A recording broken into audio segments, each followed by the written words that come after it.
Good evening and welcome to News Tonight on Rajya Sabha TV. I'm Tina Jha. Before we go over to the headlines, Rajya Sabha TV appeals to all its viewers to stay safe from the COVID-19 pandemic. Wear face masks, wash your hands and face regularly, and also maintain physical distancing while stepping outside. Remember, these simple precautions are all that it takes to defeat the ongoing pandemic. And now let's get you the top stories of the day. Armies of India and China start pullback at Pangong Lake in eastern Ladakh. Defence Minister Rajnath Singh tells Parliament that military commander-level talks to focus on LSE deployment and patrolling will be held in the next 2 days.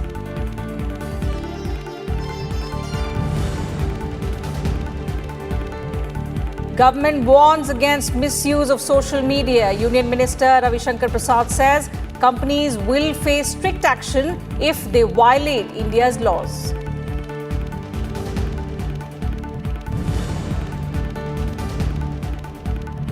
The first part of 253rd session of Rajya Sabha will conclude tomorrow, says Chairman M. Venkaiah Naidu. Finance Minister Nirmala Sitharaman to reply to discussion on the general budget.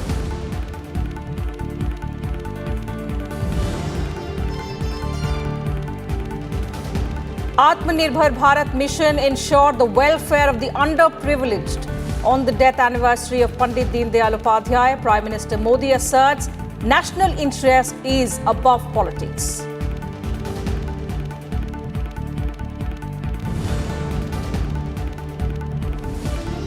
And another milestone for India in vaccination campaign. Vaccine beneficiaries crossed 74 lakh mark in just 26 days. Active cases number only 1.31% of the total cases.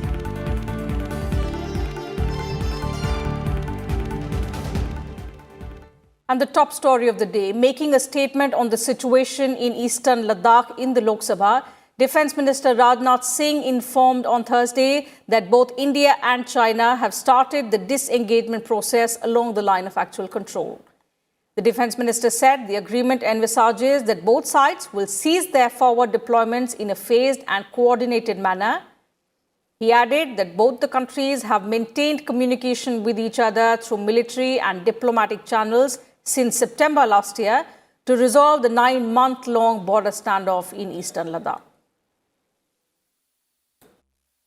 North and south bank पर प्रारंभ हो गई है और अध्यक्ष महोदय सदन को इस बात की भी मैं जानकारी देना चाहता हूं कि मेरी अभी तक की जानकारी, माने स्टेटमेंट देने के लिए जब मैं सदन में आ रहा था तब तक की जो जानकारी है, मेरी अभी तक की जानकारी के अनुसार जो समझौता हुआ है उसका क्रियान्वयन अभी तक, मैं फिर से दोहरा, अभी तक ठीक तरीके से हो रहा है। अभी तक दोनों तरफ से सारी बख्तरबंद गाड़ियां अपने परमानेंट बेस पर वापस जा चुकी हैं। The Indian Army also released a video of the disengagement process at the southern and northern banks of the Pangong Lake in the Ladakh region.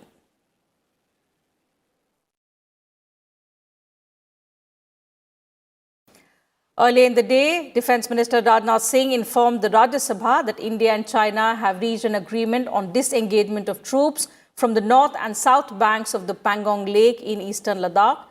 Making a statement in the upper house, the Defence Minister added that China will keep its troops to the east of the Finger 8 at the north bank of Pangong Lake, while India will keep its troops at its permanent base near Finger 3. मुझे सदन को यह बताते हुए खुशी हो रही है कि हमारे इस अप्रोच तथा सस्टेन्ड टॉक्स के फलस्वरूप चीन के साथ पैंगोंग लेक के नॉर्थ एवं साउथ बैंक पर डिसएंगेजमेंट का समझौता हो गया है और इस बात पर भी सभापति महोदय इस बात पर भी सहमत हो गई है कि पैंगोंग लेक से पूर्व से पैंगोंग लेक से पूर्ण डिसएंगेजमेंट के 48 आवर्स के अंदर सीनियर कमांडर स्तर की बातचीत हो तथा बाकी बचे हुए मुद्दों पर भी हल निकाला जाए।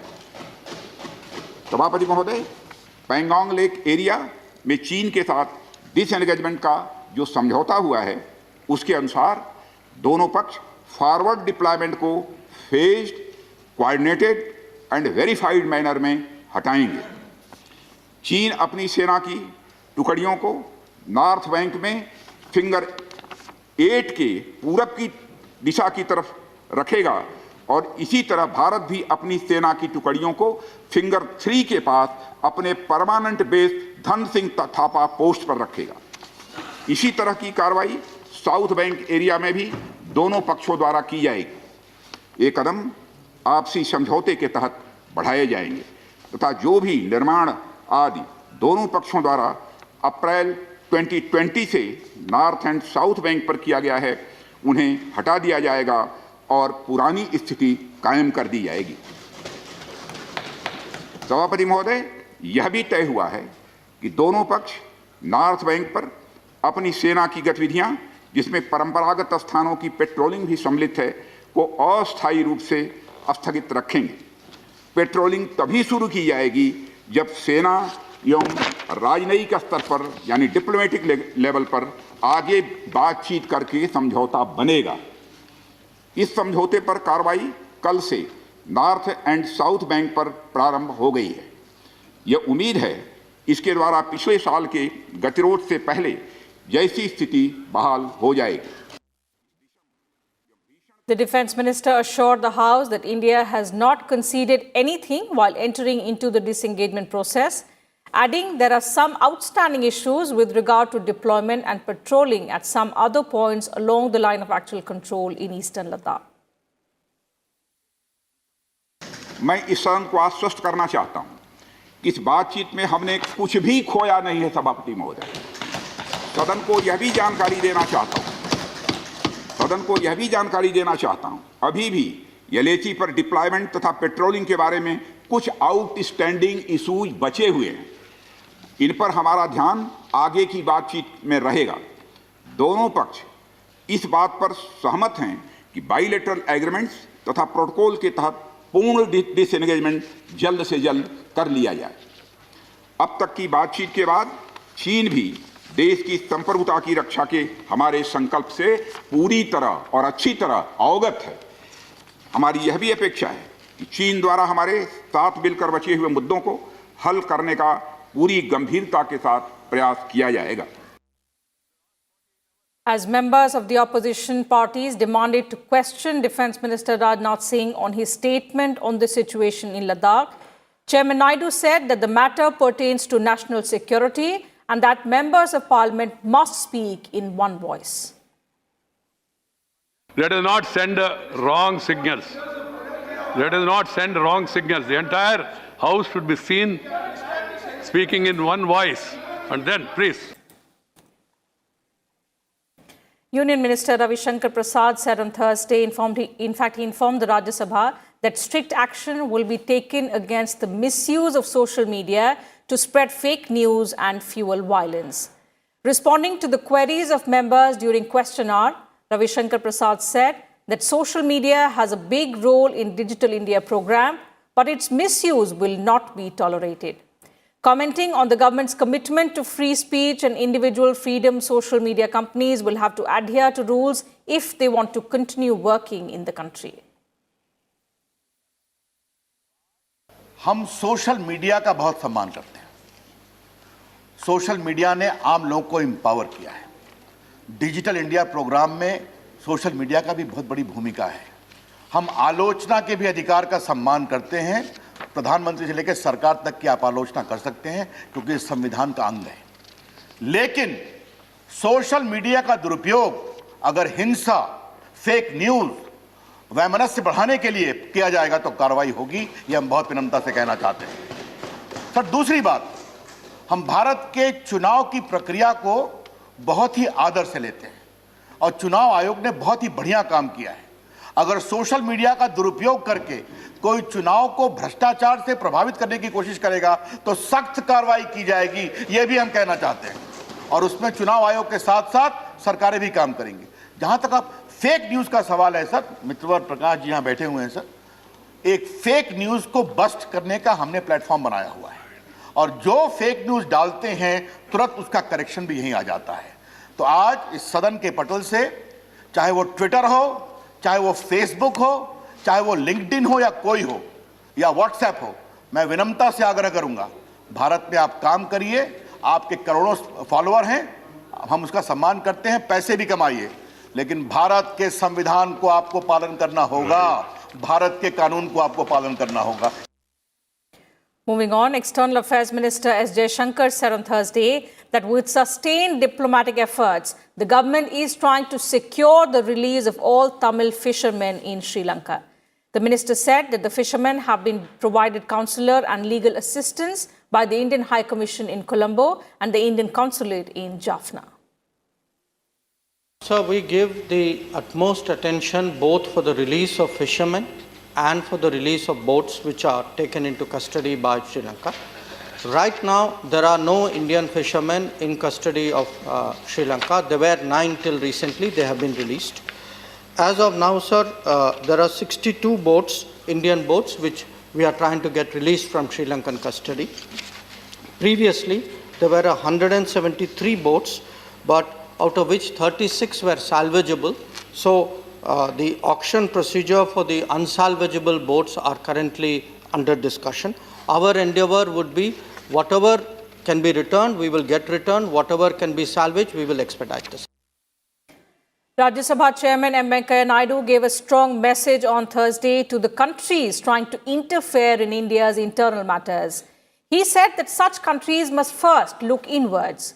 His assertion came during question hour on a question based on a country's report on the situation about the freedom of press in India. Listen in. वो अपना ओर देखे जी. The countries which are commenting about the internal affairs India, they should look inward and then talk about things. Please don't encourage such people. The Business Advisory Committee has decided that discussion and reply on general discussion on union budget will be completed by Friday. So the first part of the 253rd session of Rajya Sabha will now end on Friday itself. The Finance Minister will respond tomorrow in the Upper House. As the debate on the Union Budget 2021-22 continued on Thursday, members cutting across party lines shared their views in the House. Let's listen in to some of the excerpts. स्वदेशी के नारा का क्या हुआ? ये budget अमीर और गरीब के बीच की खाई और बढ़ाएगा, गरीब और गरीब हो जाएगा। बेरोजगारों, नौजवानों, किसानों को, छोटे व्यापारियों, अल्प आय के लोगों के लिए बजट बहुत निराशाजनक है। शिक्षा के क्षेत्र में मानो हम सोचते थे कि ये बजट कुछ बढ़ाया जाएगा, लेकिन गत बजट से जो है 6000 करोड़ से ज़्यादा बजट घटाने का काम किया गया है। जो खेल विभाग में है, चूँकि जुलाई में ओलंपिक होने जा रहे हैं, 230 करोड़ जो है बजट घटाने का काम किया गया है मानवर। इसी तरह से किसान सम्मान निधि में 10,000 करोड़ कम किया गया है। इस सरकार की तो ये सोच ही है कि जो हमारे संसाधन है उस पर सबसे पहला अधिकार किसी का है तो गरीब का है, जो आपदा से प्रभावित है, जो महामारी से प्रभावित है। और इसलिए सरकार ने बजट कितने का था? 30 लाख करोड़ के आसपास का था, लेकिन मैं वित्त मंत्री जी को बधाई देना चाहता हूं, 34 लाख करोड़ से ज्यादा खर्च किया। I like to say the union budget for 2021-22 is very disappointing, and it has failed miserably in addressing the present situation. When the country is going through a worst crisis in its history, Honorable Finance Minister has presented a budget that does not have any vision and program to overcome it. Budget is filled with proposals that will enable to implement its agenda of privatization. It did not heed to the suggestions of renowned economists, saying that government should implement plans to reach money into the hands of people, to increase their purchasing power, to uplift Indian economy, which was in a verge of collapse much before COVID. The budget is far away from the ground realities and cruelly insensitive to the sufferings of the toiling mass. Petrol and diesel prices will not increase because we have reduced the cess and comparably reduced the excise and comparably increased the cess. Prices of petrol have increased by 36 paise and 26 paise. And believe me, it will rise again. It will rise again. What you have done by imposing a cess is to deny the state governments of their share. 2013-14 में income tax की return 3 crore 31 lakh file होती थी और आज के दिन में 3 करोड़ 31 लाख से बढ़ करके 2 गुना 6 करोड़ 48 लाख रिटर्न फाइल होती है। अब बताइए मध्यम वर्ग के लोग खुश हैं, उनकी आय बढ़ रही कि नहीं बढ़ रही? And the Lok Sabha on Thursday resumed general discussion on the union budget for 2021-22. Participating in the discussion, Congress leader Rahul Gandhi raised the issue of the farmers and criticized the newly enacted farm laws. Speaker Om Birla requested Rahul Gandhi to limit his discussions on the budget. मेरा माननीय सदस्य, आप वरिष्ठ सदस्य हैं, आप सबने मुझे इस अध्यक्ष की जिम्मेदारी दी है। इस तरीके का व्यवहार करना सदन में मैं सोचता हूं कि उचित नहीं है और ये गरिमा में भी नहीं है। सदन की गरिमा और संचालन की जिम्मेदारी मुझे दी है। आप कभी भी कोई ऐसा विषय तो मुझे लिख कर दें, मैं आपके विषय पर सभी लोगों से चर्चा करके आदर करूंगा, लेकिन कम से कम सदन चलाने की जिम्मेदारी जिसको आपने दी है उसको करें। Minister of State for Finance Anurag Singh Thakur said he hopes for a new and stronger India in the budget. He also said that the budget will set the path to make India an economic and manufacturing powerhouse. Besides, several other members also participated in the discussion. Let's listen in. आशा दिखती है, आशा नए भारत के निर्माण की, आशा सशक्त भारत की, आशा आत्मनिर्भर भारत के निर्माण की। I see a hope for new India, a stronger India and a self-reliant India in this budget, sir. And I would like to thank the Honorable Finance Minister because this is going to set the path for an economic and manufacturing powerhouse, to India make an economic and manufacturing powerhouse. The vaccine has come at a very opportune time, madam, but we need to drastically speed up the vaccination process. In order to reach herd immunity, while there are many numbers that are being shared by experts, we need to vaccinate at least 60% of the population, madam. And with that, time for a short break here. More news and updates on the other side. Do stay with us.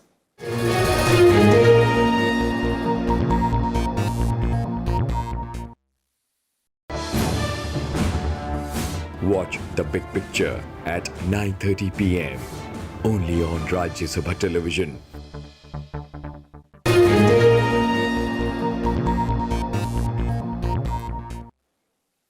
Welcome back. You're watching News Tonight. Prime Minister Narendra Modi on Thursday paid tribute to Pandit Deen Dayal Upadhyay on his 53rd death anniversary. Addressing the BJP MPs to mark the day, the Prime Minister said the country is realizing Deen Dayal Upadhyay's vision of building a self-reliant India. The BJP celebrated the day as Samarpan Divas to commemorate the contributions of its founder leader. Here's a detailed report. Prime Minister Narendra Modi on Thursday underscored the significance of Pandit Deen Dayal Upadhyay's ideals of self-reliance and Sabka Saath, Sabka Vikas. Paying tributes to the leader on his death anniversary, a day that's observed as Samarpan Divas, the Prime Minister said modern India needs to be guided by his ideals now more than ever. The Prime Minister added that transformational changes are taking place in the field of infrastructure to make the lives of citizens easier. अगर भारत की ताकत और भारत की अर्थव्यवस्था मजबूत हो रही है, तो विचार की आत्मनिर्भरता से भारत आज दुनिया के कई क्षेत्रों में नेतृत्व दे रहा है। आज भारत की विदेश नीति दबाव और प्रभाव से मुक्त होकर राष्ट्र प्रथम के नियम से चल रही है। Addressing BJP MPs, the Prime Minister said his government's guiding principle is to empower the country through Rashtra Niti. He asserted that while a government may run with majority, the nation runs with consensus. On the occasion, the Prime Minister urged BJP units across the country to undertake 75 works for social welfare to coincide with the 75th year of India's independence. हमारी प्रेरणा राष्ट्र नीति है। राजनीतिक स्वार्थ के लिए हम निर्णय नहीं करते हैं और इसका असर जन सामान्य के मन पर होता है। साथियों, हम राजनीति में सर्वसम्मति को महत्व देते हैं। हम सहमति के प्रयास को करते करते सर्वसम्मति तक जाना चाहते हैं। दीनदयाल जी कभी भी राजनीतिक अस्पृश्यता में विश्वास नहीं रखते थे। Rashtriya Swayamsevak Sangh thinker Pandit Deen Dayal Upadhyay was the former leader of the Bharatiya Jan Sangh, which was the forerunner of the BJP. Born on the 25th of September 1916, he became the president of the Jan Sangh in December 1967. He passed away on the 11th of February 1968. Bureau Report, Rajya Sabha Television. Vice President Venkaiah Naidu said that Pandit Deen Dayal Upadhyay was a true humanist who believed in Antyodaya and worked tirelessly to uplift the poorest of the poor. Remembering Deen Dayal Upadhyay on his death anniversary, the Vice President said his philosophy of integral humanism is a guiding light for the nation, and his incredible life continues to inspire many.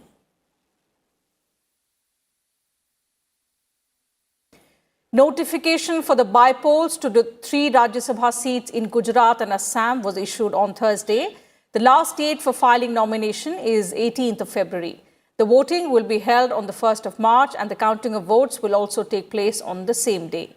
The elections would be conducted as per COVID-19 guidelines, including wearing of face masks by all those involved in the election activity. 2 Rajya Sabha seats in Gujarat fell vacant late last year, following the death of Congress leader Ahmed Patel and BJP's Abhay Bharadwaj. While Patel died on the 25th of November 2020, BJP leader Abhay Bharadwaj passed away on the 1st of December last year. The Rajya Sabha terms of both Patel and Bharadwaj were to end in August 2023 and June 2026, respectively. While 1 Rajya Sabha seat in Assam fell vacant after lone Bodo People's Front MP Biswajit Demari resigned from the upper house in November last year, his term was to end in April 2026.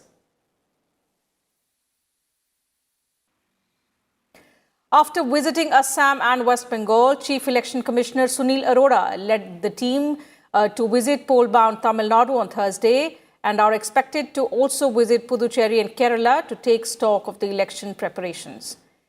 The Chief Election Commissioner said that the Commission is bound to conduct free, fair, COVID and inducement-free elections in the country.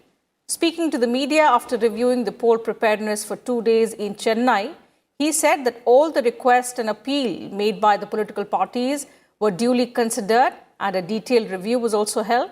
He added that the Election Commission has taken note of social distancing regulations and then decided to extend 1 hour of polling time. Many parties talked about some local festivals, the Tamil New Year, the exams, the heat. I must inform both the honourable friends that before announcing the dates, Mr. Sinha and his team, they take into account all that. For example, the exams. He had 4 or 5 meetings with the chairman of Central Board of Education and gave him our feedback on the dates, etc. The Election Commission's team will visit neighbouring Puducherry on the 12th of February and Kerala on the 13th as well as the 14th to interact with poll officials and civil and police officers to take stock of election preparedness. And Home Minister Amit Shah said on Thursday that the people of West Bengal have decided in favour of a change of the government in the state. Flagging off the BJP's Parivartan Yatra from North Bengal's Cooch Behar, Amit Shah said that the people of the state want to get rid of Trinamool Congress's violence and corruption. He also added that if the BJP comes into power in the state, they will make Bengal free of corruption. Amit Shah also went on to accuse Chief Minister Mamata Banerjee of depriving the poor people of the state the basic facilities. He also alleged that the TMC government had not implemented central welfare schemes like the PM Kisan Nidhi and Ayushman Bharat scheme. गरीब, बीमार, बूढ़े, किसान, आदिवासी, दलित उनकी सेवाएं करने के लिए सरकार होती है। ये सारी योजनाएं 115 योजनाएं जो नरेंद्र मोदी जी ने बनाई है वो सारी गरीबों के लिए है। ये ममता दीदी रोक कर बैठी है। मोदी सरकार गरीब कल्याण के लिए प्रतिबद्ध है। Amit Shah also addressed a public rally in Thakur Nagar. He said that the Modi government is committed towards the welfare of the poor, the oppressed and the backward people of the country. जो रास्ता गुरुचंद ठाकुर और हरिचंद ठाकुर ने बताया वही रास्ते पर नरेंद्र मोदी सरकार आगे बढ़ी है। दलित, पिछड़े, आदिवासी, पिछड़ा समाज के लोग उनके कल्याण को मोदी सरकार समर्पित है। इतने सालों से शासन में रहने वाले लोग गरीब के घर में बिजली नहीं पहुंचा पाए थे। नरेंद्र मोदी जी ने 5 ही साल में हर गरीब के घर में बिजली पहुंचाने का अभियान शुरू किया। हर गरीब को घर देने का अभियान शुरू किया। हर गरीब के घर में गैस का सिलेंडर पहुंचाने का अभियान शुरू किया। हर गरीब के घर में शौचालय पहुंचाने का अभियान शुरू किया। हर गरीब के घर में शुद्ध पीने का पानी पहुंचाने का अभियान किया। Amit Shah also interacted with the party's social media volunteers at the Science City Auditorium in Kolkata. And earlier in the day, he also visited the Madan Mohan Temple in Cooch Behar. India has become the fastest country in the world to achieve over 7 million COVID-19 vaccinations in just about 26 days. Over 74,30,000 beneficiaries have been vaccinated for COVID-19 so far. The total vaccination coverage includes 57 lakh healthcare workers and 16 lakh frontline workers. On Thursday, over 4 lakh beneficiaries were vaccinated through 10,743 sessions. In all, 1,53,799 vaccine sessions have been conducted across the country. Meanwhile, India's active caseload has dropped to 1.42 lakh, accounting for just 1.31% of the total positive cases now. 12,923 new cases were reported from across the country in the last 24 hours, taking the COVID-19 tally to over 1 crore 8 lakh. Also, with 11,764 new recoveries in the same period, the total number of recovered cases have crossed 1 crore 5 lakh. The national recovery rate has improved to 97.26%. Meanwhile, 108 new deaths were also reported in the last 24 hours in different parts of the country. The total death toll now stands at 1,55,360. Nearly 7 lakh samples were tested on Wednesday, and with this, India has tested more than 20 crore samples for coronavirus so far. Vice President M. Venkaiah Naidu has lauded the women scientists and researchers who contributed to expanding the frontiers of science on the occasion of International Day of Women and Girls in Science. The Vice President called on everyone to resolve to bridge the gender gap in science and encourage women to pursue a career in this field. The International Day of Women and Girls in Science is observed annually by the United Nations and other organizations to encourage the involvement of girls and women in the field of science. The theme for this year is Women Scientists at the Forefront of the Fight Against COVID-19. And before we leave, Rajya Sabha TV once again appeals to all its viewers to stay safe from the COVID-19 pandemic. Wear face masks, wash your hands and face regularly, and maintain physical distancing each time you step outside. Remember, these simple precautions are all that it takes to defeat the pandemic, which is not over yet. Take care of yourself and your families. Good night.